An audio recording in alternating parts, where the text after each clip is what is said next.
En mode appart vous est présenté par meilleurtaux.com, comparateur conseil en crédit immobilier sur internet et en agence. Bonjour et bienvenue dans En mode appart, l'émission qui parle d'immobilier, mais pas que. Aujourd'hui, on fait le point sur notre jolie capitale et son devenir en matière d'habitation écologique. Pour en parler, Vincent Calebaud, l'architecte de Paris Smart City 2050, est en mode appart.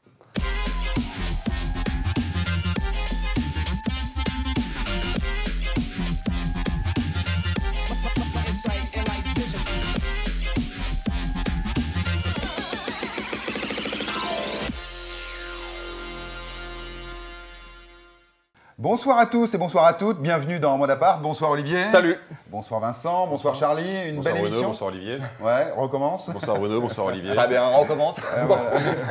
Alors je crois qu'effectivement ce soir ça va être une émission un peu Ouais, particulière et un gros aussi. projet qui nous tient à cœur, on l'a vu ça. Vincent, bravo d'avance, on va en parler en deuxième partie d'émission, mais tout de suite. C'est tout de suite une artiste tout-terrain qui a été révélée dans les années 80 avec un titre qui s'appelle C'est la Watt. Mais depuis, elle a mené une vie artistique extrêmement riche. Elle est à la fois comédienne, parolière, animatrice radio, chanteuse bien évidemment. Caroline Loeb est en mode appart. Ouais. Wow. Salut Caroline. Salut Caroline. Salut. Salut, bienvenue. Caroline, Salut, Bruno. rebonjour. Oui. Voilà, Charlie, Vincent. Hop, bonsoir. Allez. Bonjour, monsieur. Bienvenue à tous les deux. En mode appart. Voilà, tranquillou, à la copain, on dit ce qu'on veut. Caroline, on est ravis de t'accueillir, ça fait vachement plaisir. On va parler en deuxième partie d'émission de ton nouveau show, tu le fais au Théâtre du Marais, qui vient de réouvrir d'ailleurs. Que j'ai Absolument. vu hier en matinée à 16h. Ça y est, t'es remis. Voilà, mais j'ai été extrêmement touché, on en parlera tout à l'heure. C'était D'accord. vraiment à la fois drôle, sensible et touchant. Ouais, effectivement, bravo. On va rentrer dans le vif du sujet. Caroline, est-ce que tu es toi sensible à l'écologie ? Très. Très. Ah oui, ça me passionne. Et j'ai vu que monsieur faisait tout un travail sur la végétation, sur les immeubles végétaux et tout. J'adore ça. Ouais. J'habite un appartement dans un immeuble absolument immonde vers le Père-Lachaise parce que c'est les architectures des années 80. Ah oui. Et franchement, à part chez Métoff et Jean Nouvel, c'était quand même beaucoup de la merde. Mais alors, ils ont tout recouvert d'un mur végétal et tout à coup, ça devient Ça change tout. possible. Ça devient possible. Non, j'adore ça. Vraiment, ça me passionne. Bah, c'est tout de suite le dossier du jour, justement, on va parler de ça avec Vincent.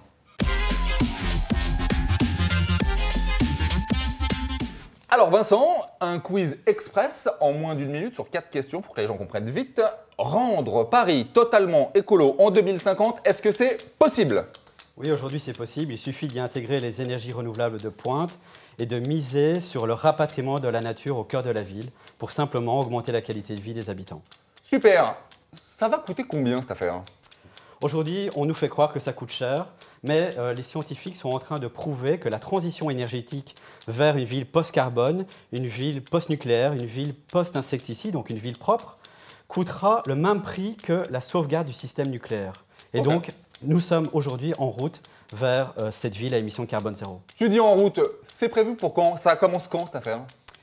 Depuis quelques années, la communauté européenne pousse les architectes et les gouvernements à mettre en place justement ce type d'urbanisme écologique. Et donc, c'est en cours depuis plusieurs années et les premiers bâtiments intelligents sont en train de sortir de l'eau. Allez, quelques secondes. À quoi ressemblera notre immeuble haussmannien en 2050 ?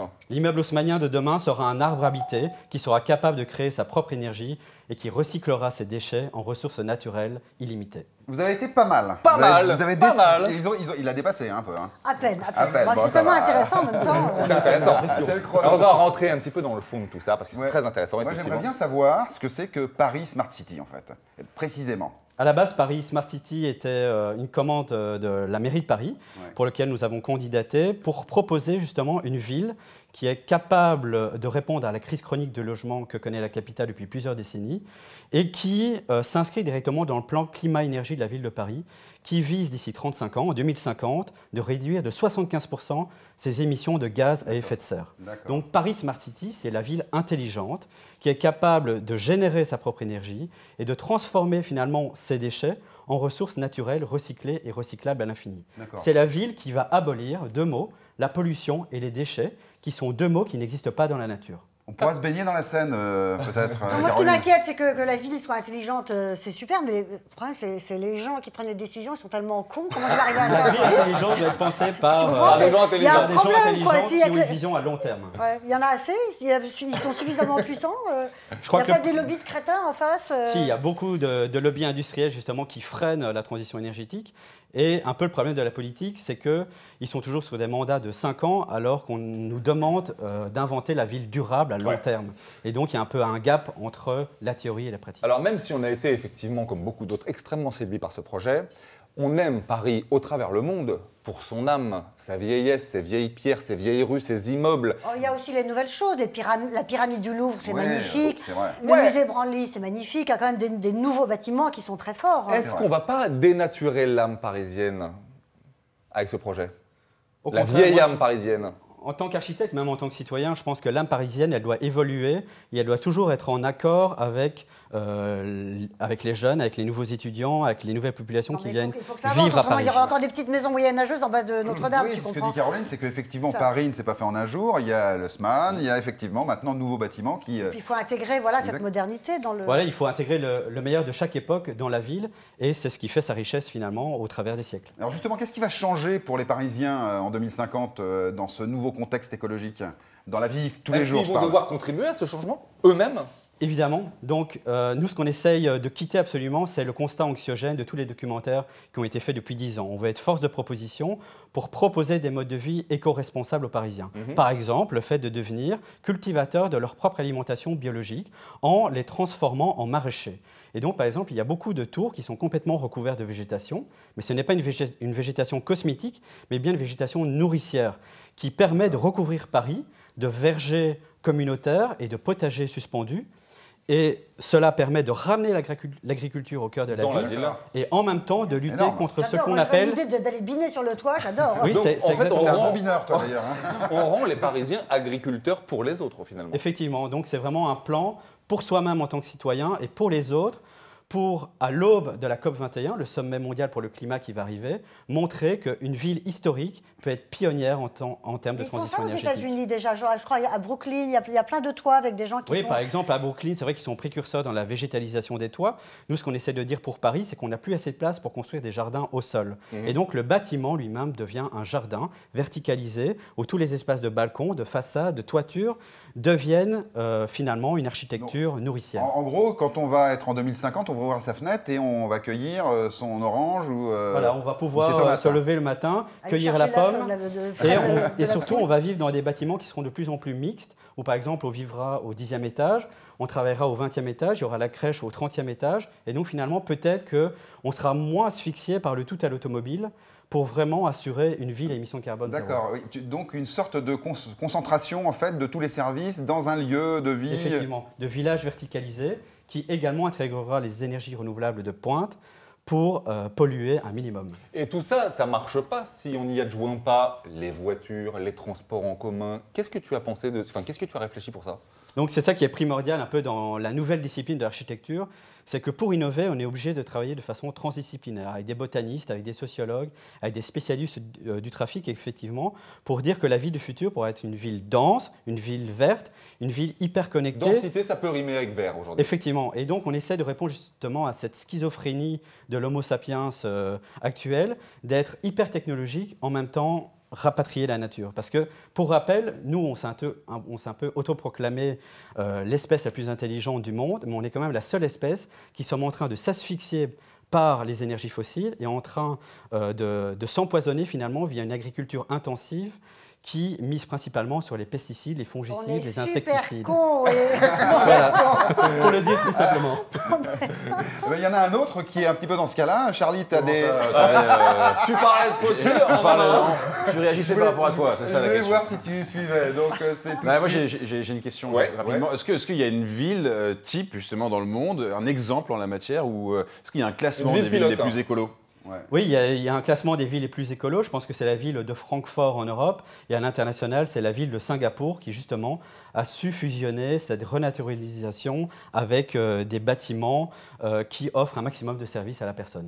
C'est très intéressant ce que tu nous dis. On a vu, pendant que tu parlais, des images à l'écran qui montreront ce que c'est en 2050, mais tout de suite, c'est le moment de passer au meilleur du pire de Charlie. Bah oui, ça oui, il a pris la parole. Allez, On continue. Meilleur du pire, Charlie.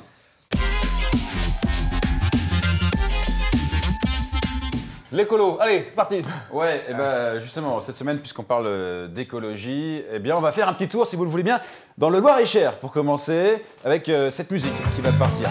Famille habite dans le Loir-et-Cher. Bon, voilà, tout ça, c'était pour vous mettre un petit peu la pêche, ou plutôt la delle-pêche. Ah oui, C'était d'accord. pour commencer. Oh là là là. Oui, c'est très amusant. Ah bah, attendez, parce que ça ne fait que commencer. Alors, vous le savez, Il y en a 12 comme ça, hein, donc prépare-toi. l'écologie, c'est avant tout le respect, le respect de la nature, le respect de l'environnement, le respect des grands espaces. Eh bien, quoi de plus respectueux des grands espaces que cette annonce, qui est une vraie annonce immobilière que vous allez voir apparaître à l'écran.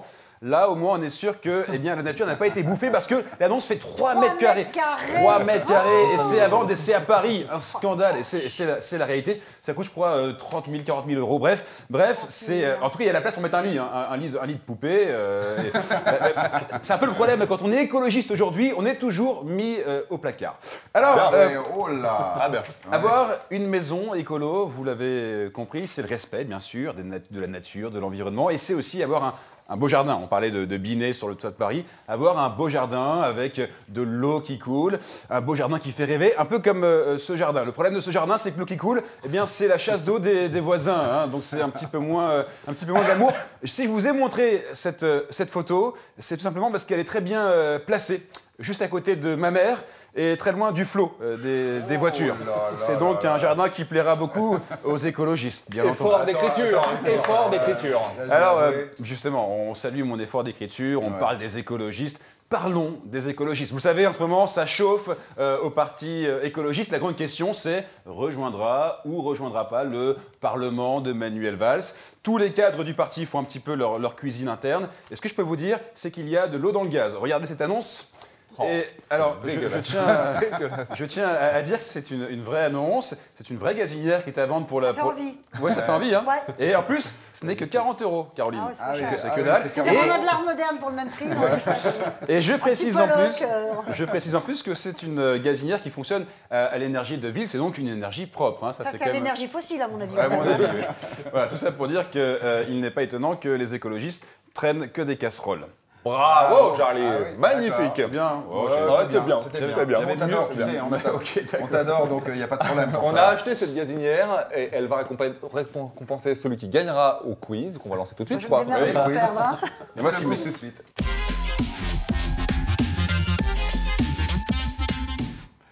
Alors le quiz, c'est un quiz inversé. Alors, en fait, Caroline, je vais te poser des questions sur l'écologie. Caroline D'accord. s'est mise à l'aise. Hein, vous êtes- Ah oui, ouais, j'ai vu c'est ça, bien. ouais, c'était excellent, c'était excellent. Petit verre d'hiver, très écolo, très dans le thème, super. Kaki. Très bien. Et Vincent, tu auras le droit à des questions sur Caroline. Parfait. Voilà. Alors Caroline, lors de la construction d'une maison écolo, quel est l'élément fondamental à prendre en compte? La terre, l'orientation de la maison ou le lieu? Fastoche. Vas-y. L'orientation de la maison. C'est vrai, c'est exactement ça. C'est exactement Tu ça. confirmes Je confirme. Bon. Il faut placer, je crois, la façade sud à plus de la moitié ou quelque chose comme ça. Donc tous les espaces de jour principalement en façade sud et les espaces de nuit plutôt en façade nord. Très bien. Vincent, justement, puisque tu parles, Caroline a chanté, comme chacun sait, le fameux tube C'est la Watt Oui. dans les années 80. Facile comme question. Ouais, c'était facile. Mais saurais-tu me dire, ça c'est plus dur, Moi, je ne le savais pas. qui parmi ces choristes était Dans la chanson. dans la chanson? Alain Chabat, Dominique Farrugia ou Chantal Lobby? Qui était choriste dans la chanson C'est la Watt dans les années Je 80? vais miser 80. sur Chantal Lobby. Eh non. Raté. Eh non, Raté. c'était le plus improbable. C'était Farrugia. C'était Farrugia. Ouais, ça m'a semblé trop improbable. Caroline, comment s'appelle le système de climatisation? Alors attention, c'est un peu plus dur. Qui consiste à faire passer une partie de l'air extérieur par des tuyaux enterrés dans le sol. Est-ce que ça serait le puits sibérien, le puits nordique ou le puits canadien? Voilà, T'as vu celle-là? J'aime beaucoup. Tu l'as vu celle-là comme elle est bien? Écoute, je vais dire la 2 parce que j'ai rien vraiment. Voilà, Ah, c'est pas la 2, mais c'est presque ça. C'était le puits canadien. d'accord. Et c'est un puits, alors, ce puits canadien, peut-être que tu peux expliquer ou Donc le puits canadien au puits marocain également. En Ouais. fait, c'est donc le principe, c'est de prendre l'air Ouais, chaud ça s'appelle pareil quand même entre à le Canada et l'extérieur, le Maroc. Non, mais- de le faire passer Ouais. sous les C'est fou, fondations. Parce que sous les fondations, en général, la Terre a une température constante entre 18 et 20 degrés suivant les pays. Ouais. Et donc sans électricité, on peut rafraîchir l'air extérieur entre 8 et 10 degrés. c'est une climatisation totalement Naturelle, écolo. passive. Voilà. Vincent Caroline est aussi metteur en scène. C'est parmi ses Metteuse en nombreux... scène, j'aime bien la féminisation. Ah, metteuse, si ça te définit d'accord. pas. Ben, Il y a des gens qui aiment et des gens qui aiment Bah, pas. je- mais voilà, j'aime, moi. Alors donc, metteuse en scène. Qui a-t-elle dirigé au théâtre en 2008? Est-ce que ça serait Judith Magre, Fanny Ardant ou Ariel Dombal? C'était pas en 2008. Ah, c'est pas en 2008, Non. pardon. C'est plus tard? Non, c'est en 99. Ah, mince. Carrément, ouais, C'est pas Ah, grave. bah, alors, non, non, mais c'est mais Char- faut c'est être Char- précis, quoi, c'est c'est Char- important. non, c'est Charlie qui prépare Voilà, les questions je l'ai et fait. Au il se plante hasard, tout la le temps. numéro 1. Pardon? Judith Au hasard, la Magre. numéro 1. C'est une très bonne note. Judith Ouais. Bagre, absolument, dans Ouais, Shirley. exact. En fait, je le savais. Ouais, exact. Dans Shirley, pour lequel elle a gagné un Grande Molière actrice. en 2000. Ouais. Magnifique, Grande extraordinaire actrice. actrice. Ouais. Oui, elle a gagné un Molière. Trop méconnue. Enfin, méconnue. Oh non, elle est très- Non, enfin, c'est quand même une grande star du théâtre. C'est Ouais, le c'est dernier énorme. monstre sacré. c'est C'est clair. extraordinaire. Caroline, parmi ses modes de chauffage, Bon, évidemment, elle va pas chez Arthur, mais enfin bon. Ah, c'est un but ultime, Arthur. Ouais, Quand t'es arrivé là, t'es au top. fait là, la quand même. Quand tu fais les enfants de la télé, là. on lui enverra, ça lui fera plaisir. parmi ses modes de chauffage, quel est le plus écolo? Ça va me passionner, là, déjà. Oui. Alors attends, le gaz, le bois ou l'électricité? Le plus écolo, Oui. le gaz, le bois ou l'électricité Ouais. L'électricité. Eh ben non. Moi, je me suis planté, moi. Et c'est le bois en fait. le bois. Ah bon Ouais. D'accord. Mais moi aussi j'étais surpris. Hein. Pourquoi le bois d'ailleurs? Avec la déforestation, Pourquoi pourrait le se dire. bois Parce que c'est un composant naturel. La déforestation, on peut la lutter par des forêts responsables. On replante dès qu'on abat un arbre. Après, il y a peut-être un petit problème quand même d'émissions de CO2 que connaît l'Allemagne notamment, qui est principalement chauffée au bois. Ouais, bon. Les Allemands sont très bruns. Ouais, Donc, là, je peux faire des blagues très très nulles, mais très manger four. Ah, Quoi. mais là- Voilà. Waouh, on n'a pas le droit. T'as le droit à tout. Moi, j'ai le droit. Vincent, le spectacle de Caroline, Oui. qui se joue en ce moment au Théâtre du Marais, un théâtre qui viendrait ouvrir dans le Marais, s'appelle comment? Georges Sand, ma vie, son œuvre. Georges Sand, sa vie, mon œuvre. Ou Georges Sand et eux. Sa vie, mon œuvre, la numéro 2. C'est ça, c'est ma vie, son œuvre, c'est quasiment ça. Ouais, mais ça a failli être sa vie, mon œuvre. Ouais. Ça a failli, puis bon, on a la trouvé que c'était plus drôle dans l'autre Au sens. début, c'était Georges Sand et moi, je crois, non? Oui, quand je l'ai créé, c'était Georges Sand et moi, et puis après, j'ai tout réécrit, et puis voilà, on a trouvé ce titre. Eh ben justement, Bah oui, justement, On va en parce parler. que, on va en Ça tombe bien. on lance le coup de projecteur. Tellement marre des blagues.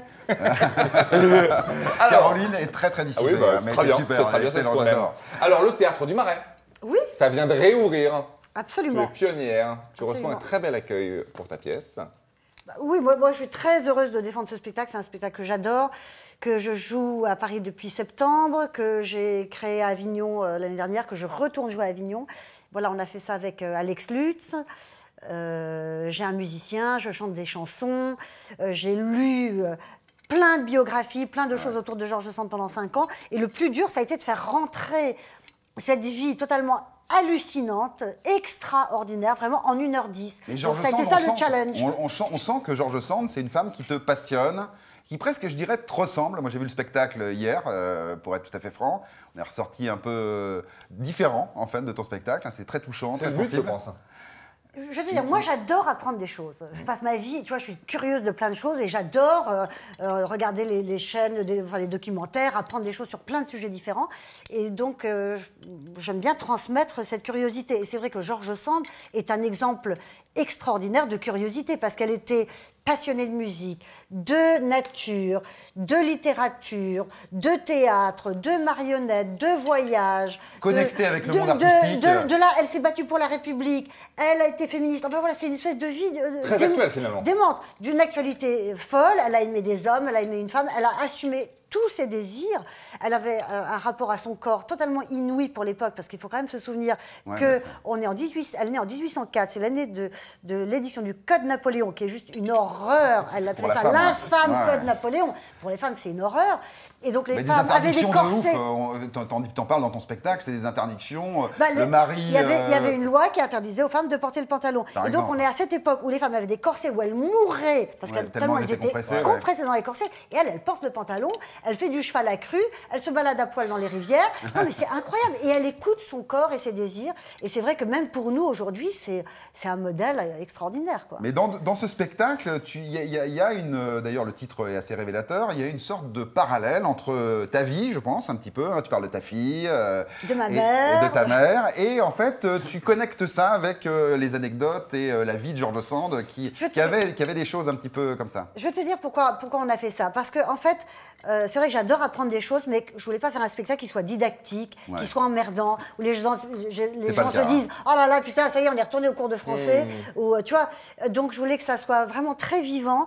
Et c'est le co-auteur de mes chansons, en fait, Thierry Louz, qui m'a donné la clé, parce qu'on parlait de Marcel Proust, parce qu'évidemment, je suis passionnée de Marcel Proust.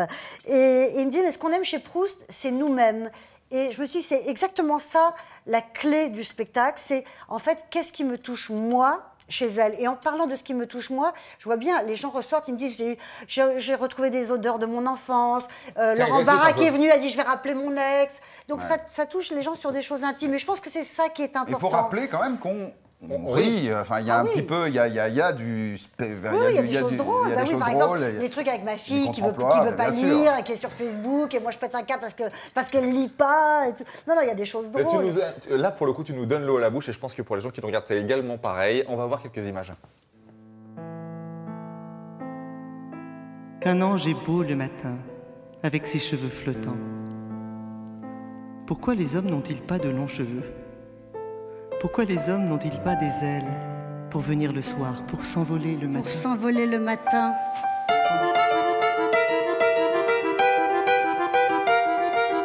Dis-moi Georges, toi qui as pu lever le poing et aller la plume au fusil, sonner le glas et le tocsin d'un féminin au pilori.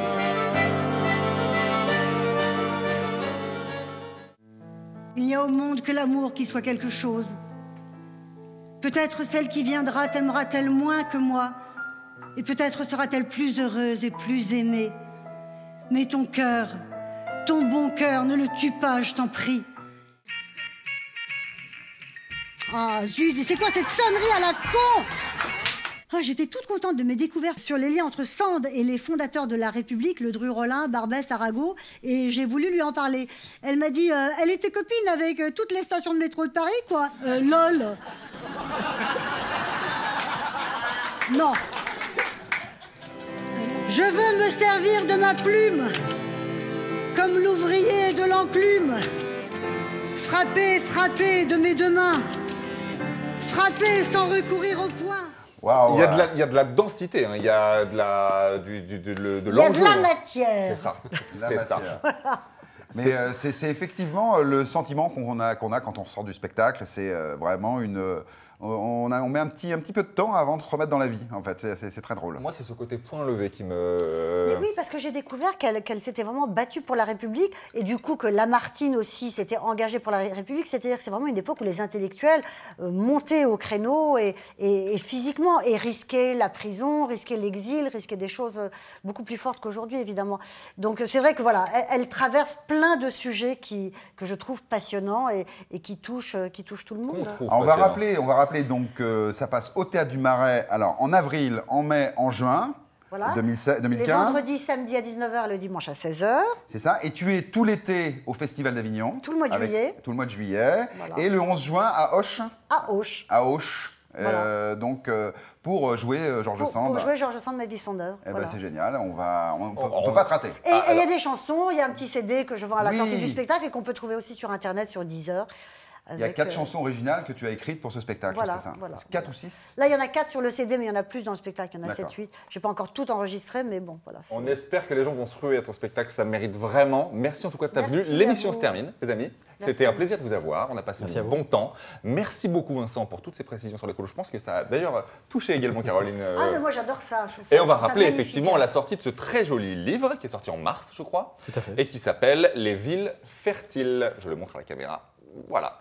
On dit au revoir à Charlie aussi également. Ouais. Salut Charlie. Salut, Bonne merci. écolo. Caroline, merci encore de ton passage dans l'émission et on court te voir au Théâtre du Marais. Merci Allez, beaucoup. à la semaine prochaine. les Ciao, amis. ciao. Salut.